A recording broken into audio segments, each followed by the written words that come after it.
But it did, and so did the bug-eyed stewardess. The co-pilot gave Ackerman one last withering glance, then shuddered with obvious disgust as he closed up his commando tool and moved away. On his way to the spiral staircase that led back upstairs to the flight deck, he paused right above me in the aisle and whispered to Ackerman, "You filthy bastard, don't ever let me catch you on one of my flights again." I saw Ackerman nod politely. Then he slid into a seat just across the aisle from me.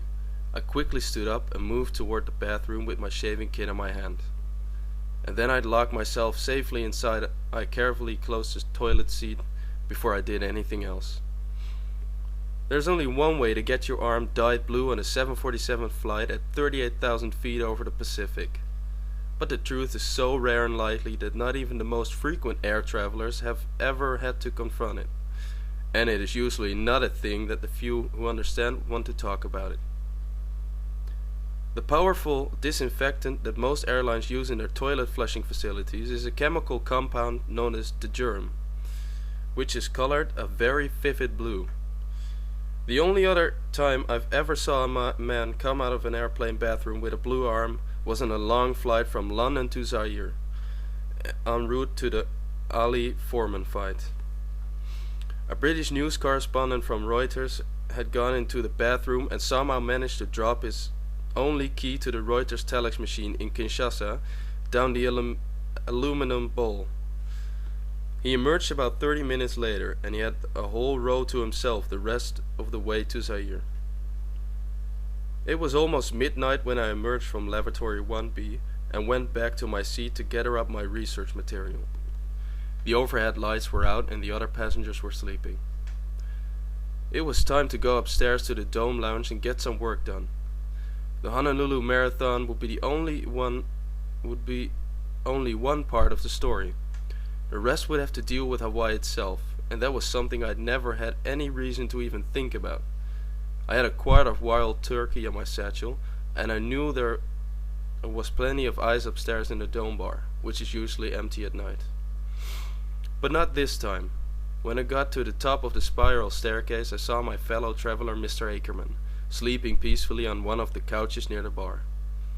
He woke up as I passed by on my way to the table in the rear, and I thought I saw a flicker of recognition in the weary smile on his face.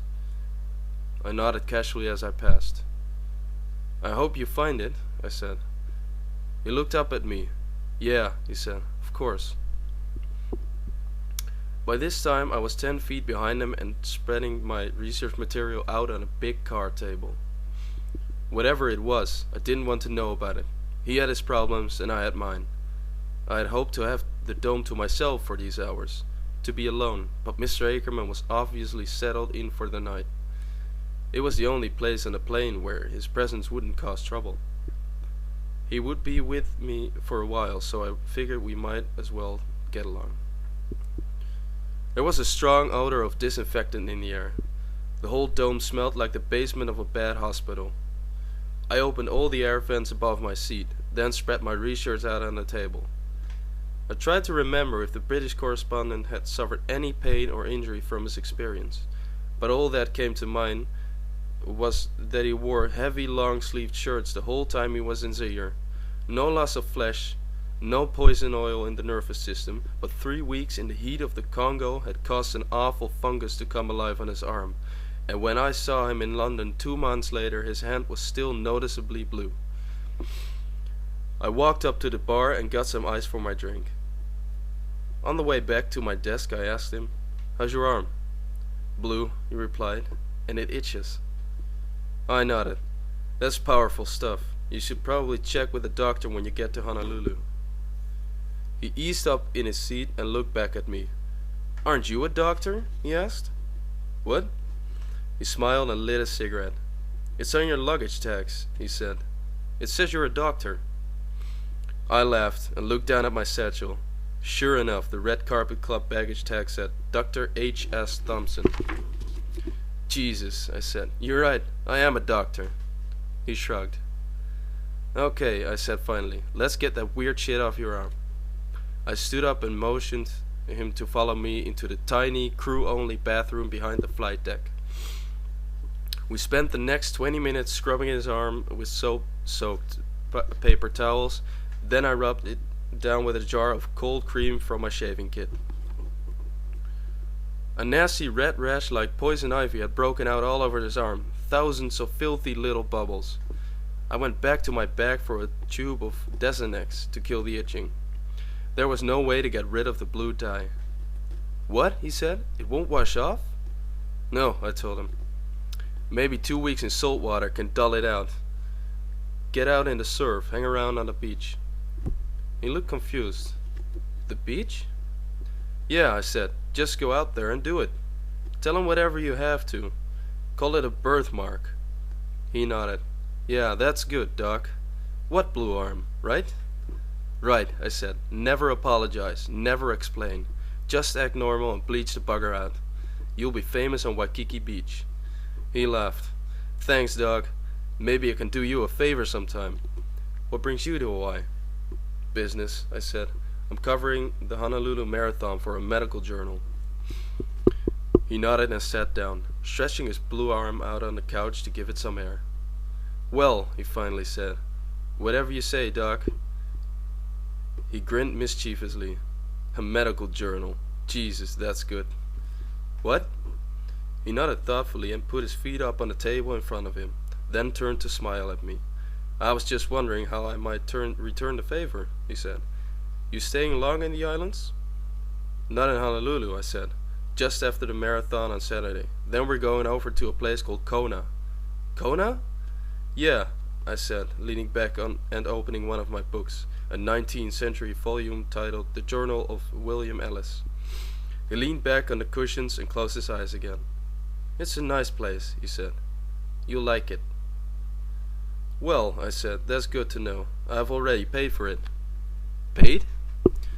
"Yeah, I rented 2 houses on the beach." He looked up. "You paid in advance?" I nodded. "That was the only way I could get anything," I said. "The whole place is booked up." "What?" He jerked up in his seat and stared back at me. "Booked up? What the hell are you renting? The Kona village?"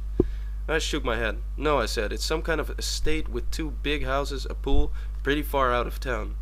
"Where?" he asked. There was something wrong with the tone of his voice, but I tried to ignore it. Whatever he was about to tell me, I felt, was something I didn't want to hear. "Some friends found it for me," I said quickly. "It's right on the beach, totally private. We have to get a lot of work done." Now he was definitely looking troubled. "Who'd you rent it from?" he asked. And then he mentioned the name of the real estate agent that I had, in fact, rented it from. The look on my face must have alarmed him, because he instantly changed the subject. "Why Kona?" he asked. "You want to catch fish?" I shrugged. "Not especially, but I want to get out on the water, do some diving. A friend of mine has a boat over there." "Oh, who's that?" "A guy from Honolulu," I said. "Gene Skinner." He nodded. "Yeah," he said. "Sure, I know Gene. The Blue Boar."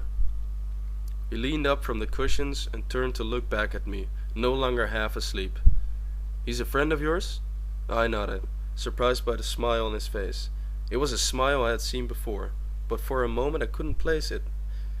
Ackerman was still looking at me, an odd new light in his eyes.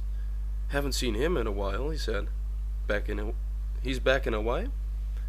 Whoops, I thought. Something's wrong here. I recognized that smile now.